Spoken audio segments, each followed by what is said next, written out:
What's the meaning of Chamber of Horrors?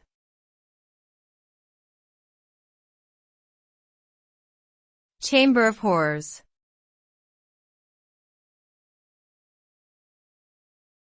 Chamber of Horrors.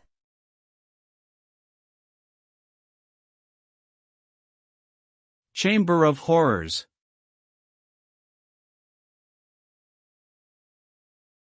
Chamber of Horrors.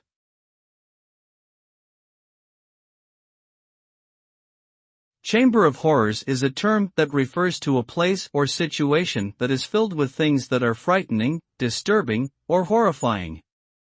It can also describe an exhibition or attraction typically seen at amusement parks, carnivals, and fairs that features graphic displays of horror, torture, and violence.